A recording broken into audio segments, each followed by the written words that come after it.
আসসালামু আলাইকুম। আসলে আমি আজকে আর গতকালকে দুটা ভিডিও বানিয়েছিলাম এই কারেন্টের আসলে অতিষ্ঠ হয়ে। সেটা হচ্ছে গতকালকেও আমরা মানে অনেক কষ্ট পেয়েছি কারেন্টের জন্য। সাথে আজকে সারাটা দিন হাটাজারি দক্ষিণ মাদ্রাসায় কারেন্ট ছিল না সকাল থেকে। আমরা যারা ঘরের মধ্যে বাচ্চারা ছিল, আমরা ব্যবসায়ীরা অনেক কষ্ট পাইছি। সাথে জেনারেটরের লাইনও ছিল না সারাটা দিন। আমরা অনেক কষ্ট পাইছি। সো আমাদের দুঃখটা বোঝার মতো এই বাংলাদেশে কেউ নাই। সুতরাং অনেক কষ্ট আর অতিষ্ঠ হয়ে আমি অনেক গালিগালাজ করে আমি ভিডিও বানিয়েছি। এই ভিডিওটা বানানোর জন্য আমার অনেক বড় ভাই, আমার ফেসবুক অনেক ফলোয়ার্স, আমার অনেক সম্মানিত ব্যক্তিবর্গ, আমার পেজে অ্যাড আছে বা আমার ফলোয়ার্স আছে, আমার শুভাকাঙ্ক্ষীরা হয়তো অনেকে অনেক ধরনের মন্তব্য করেছেন, কষ্ট পেয়েছেন। সেই জন্য আমি দুঃখ প্রকাশ করছি, সবার কাছে আমি ক্ষমা প্রার্থী। আর যে জিনিসটা বলতে চাচ্ছি সেটা হচ্ছে বিদ্যুৎ। আমি বাংলাদেশ সরকারের কাছে, বাংলাদেশের নতুন সরকার জনাব তারেক রহমানের কাছে আমি অনুরোধ করব একজন বাংলাদেশের সাধারণ জনগণ হিসেবে। সেটা হচ্ছে বাংলাদেশে আমরা যদি বিদ্যুৎ সাশ্রয় করতে চাই, তাহলে আমাদের যে মোটর চালিত রিক্সা আছে, ব্যাটারি চালিত যে চার্জের রিক্সা আছে, এই রিক্সাগুলো ফার্স্ট আমাদের বন্ধ করে দিতে হবে। সাথে সাথে বড় বড় ফ্যাক্টরির মধ্যে যে বিদ্যুৎগুলো অপচয় করতেছে এগুলো বন্ধ করতে হবে। এবং যে জিনিসটা আমাদের দোকানে, এখন মনে করেন আমার দোকানে 12 থেকে 14টা বাল্ব জ্বলে, সেই জায়গায় আমাদের বাল্ব কমিয়ে 3টা 4টা আনতে হবে। যতদিন পর্যন্ত এই সমস্যাটা চলবে ততদিন আমাদের থেকে কন্ট্রোল করে চলতে হবে। তো মাননীয় সরকার থেকে এখন মানে এই জিনিসটা উদ্যোগ গ্রহণ করতে হবে খুব কঠিনভাবে।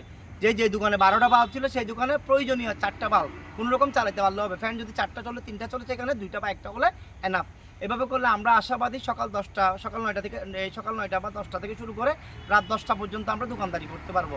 এখন যে সীমিত সময় বাংলাদেশ সরকারে নির্ধারিত করে দিয়েছে সকাল 9টা থেকে এদিক দিয়ে বিকাল 7টা পর্যন্ত, এটা আসলে আমি মনে করি বেশি দিন কার্যকর করা ঠিক হবে না। এটাতে আমাদের ব্যবসার অনেক ক্ষতি হয়ে যাবে। সুতরাং আমাদের বিদ্যুৎ যদি আমরা সাশ্রয় করতে চাই তাহলে আমাদের কাজ করতে হবে, ব্যাটারি চালিত রিক্সাগুলো বন্ধ করতে হবে, বড় বড় ফ্যাক্টরিতে বিদ্যুৎ যে অপচয় হচ্ছে এগুলা বন্ধ করতে হবে। সাথে সাথে আমাদের যে বাল্ব আমরা 10, 12টা 15টা বেশি বাল্ব চালাচ্ছি, এগুলো একটু কমিয়ে আনতে হবে। এটা আমি বাংলাদেশ সরকারের কাছে আমি অনুরোধ করবো, সবাই শেয়ার করবেন ভিডিওটা। আর বিশেষ করে আমি যে বিদ্যুতের বিষয় নিয়ে গতকাল আজকে 2টা ভিডিও বানিয়েছি, অনেক গালাগালি করছি। আসলে এগুলো অতিষ্ঠ হয়ে বিরক্ত হয়ে ব্যবসারও ক্ষতি হয়েছে, নিজের শরীরেরও ক্ষতি হয়েছে। সাথে দেখতেছি পাশাপাশি বা নিজের ঘরের মধ্যে বাচ্চারা গরমে অতিষ্ঠ হয়ে গেছে।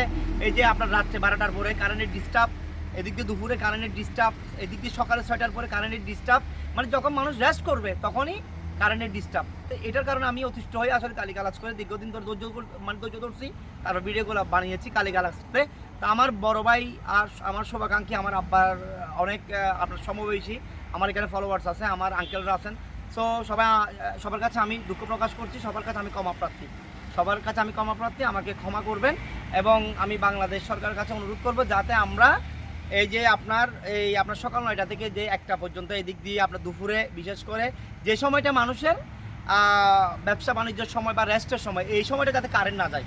এরপরে যে সময়টা আমাদের মনে করেন এক্সট্রা কিছু মানে সময় থাকে, এই যে মাগরিবের পরে এদিক দিয়ে মনে করেন 11টা 12টার দিকে, এই টাইমে কারেন্ট মোটামুটি একটু বেশ কম আপ ডাউন করলে কোনো সমস্যা নাই। কিন্তু দুপুর টাইমে, রাত্রের বেলা, সকালবেলা মানুষের বেশি ডিস্টার্ব হয়ে যাচ্ছে। যখন মানুষ রেস্ট করে বা ব্যবসার সময়, এই ধরনের সময়গুলোতে বেশি কারেন্ট ডিস্টার্ব করাতে আসলে অতিষ্ঠ হয়ে গেছে। সুতরাং আমি অনুরোধ করবো যে সময়গুলো আমাদের ব্যবসা বাণিজ্য কম হয়, মানুষের রেস্টের সময় না, এই সময়টাতে কারেন্ট যদি আপনার বন্ধ করেন তাহলে সমস্যা নাই। সো এটার জন্য আমি সবার কাছে ক্ষমাপ্রার্থী, সবাই আমাকে ক্ষমার দৃষ্টিতে দেখবেন। আর আমার যেই কথাগুলো বলছি বিদ্যুৎ সাশ্রয়ের জন্য, এগুলো আমি মাননীয় নতুন সরকার জনাব তারেক রহমানের কাছে আমি দৃষ্টি আকর্ষণ করছি। ভিডিওটা আপনারা বেশি শেয়ার করবেন। আমার অবশ্যই আপনাদের মতামত কমেন্ট বক্সে জানিয়ে দিবেন। আমি সবার কাছে আবারও ক্ষমা প্রার্থী। আমি অনেক গালিগালাজ করে ভিডিও বানাচ্ছি, সবাই আমাকে ক্ষমা দৃষ্টিতে দেখবেন, সবাই আমাকে ক্ষমা করবেন। আসসালামু আলাইকুম।